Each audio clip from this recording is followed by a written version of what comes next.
Bismillahirrahmanirrahim. Assalamualaikum warahmatullahi wabarakatuh.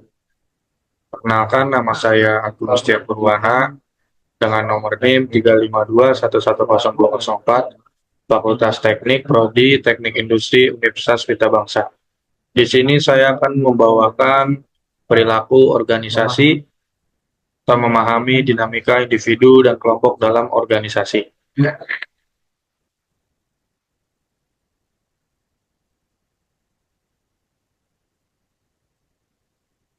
Apa sih perilaku organisasi? Perilaku organisasi adalah bidang studi yang mengkaji bagaimana individu, kelompok, dan struktur mempengaruhi perilaku dalam organisasi. Pengetahuan ini digunakan untuk meningkatkan efektivitas organisasi, produktivitas karyawan, dan kepuasan kerja. Mengapa penting?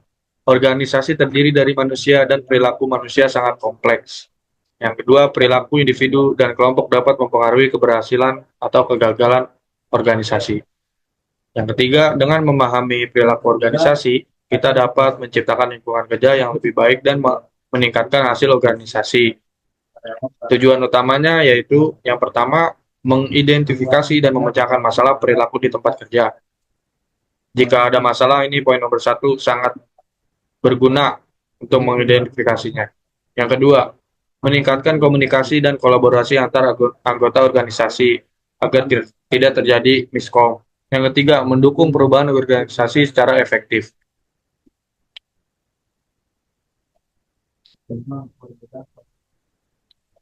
Dimensi perilaku. Perilaku organisasi dipelajari melalui tiga tingkat utama. Yang pertama, tingkat individu. Kepribadian, yaitu karakter unik yang memengaruhi cara seorang berpikir dan bertindak. Yang kedua, motivasi. Faktor yang mendorong seseorang untuk mencapai tujuan. Contohnya, mendapat penghargaan, pengakuan, atau tujuan pribadi. Persepsi, yaitu bagaimana seseorang memahami situasi dan membentuk keputusan berdasarkan informasi yang tersedia. Yang kedua, tingkat kelompok. Dinamika kelompok, yaitu interaksi antara anggota tim yang memengaruhi hasil kerja, misalnya bagaimana anggota tim kerja sama atau mengatasi konflik. Kepemimpinan, peran pemimpin dalam membimbing kelompok menuju tujuan yang bersama. Konflik, sumber konflik seperti perbedaan tujuan atau pandangan serta cara menyelesaikannya, yaitu dengan secara musyawarah. Yang ketiga, tingkat organisasi, budaya organisasi, nilai, norma, dan keyakinan yang dianut bersama oleh anggota organisasi. Struktur organisasi, cara organisasi mengatur sumber daya dan aktivitasnya untuk mencapai tujuan. Komunikasi, cara informasi mengalir di dalam organisasi baik secara formal maupun informal. Faktor-faktor yang memengaruhi perilaku organisasi. Yang pertama itu faktor individu.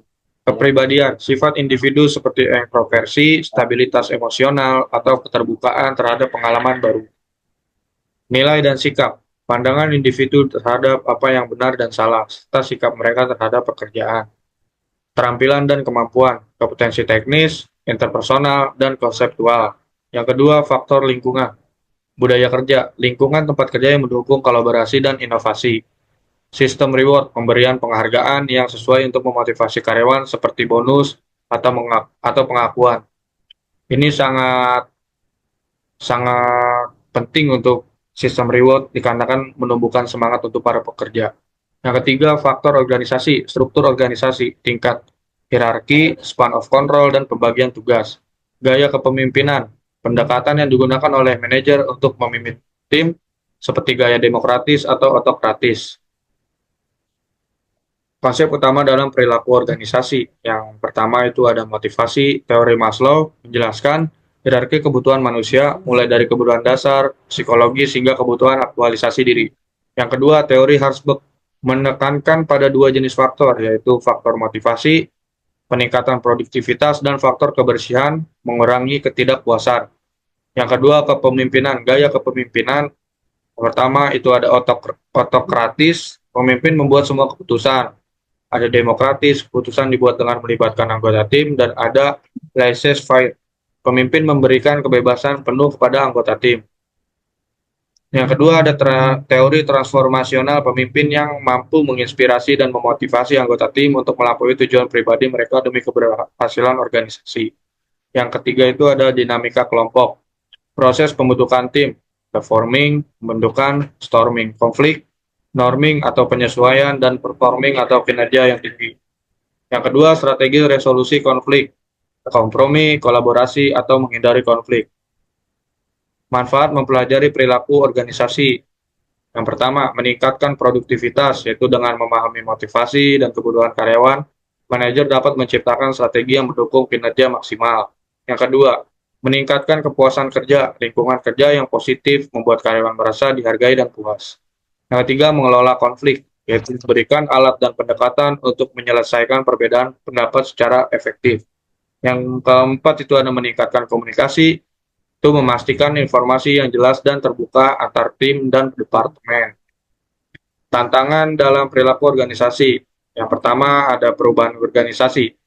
Tantangan dalam menghadapi transformasi digital atau restrukturisasi organisasi.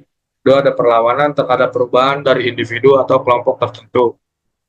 Dua, ada diversitas tempat kerja, mengelola perbedaan budaya, usia, dan gender di dalam tim. Membentuk inklusivitas dalam lingkungan kerja.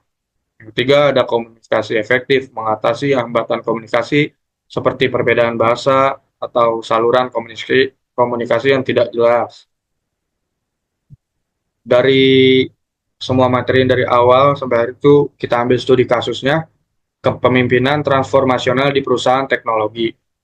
Latar belakang, sebuah perusahaan teknologi mengalami penurunan produktivitas karena konflik antar tim dan kurangnya motivasi pada karyawan.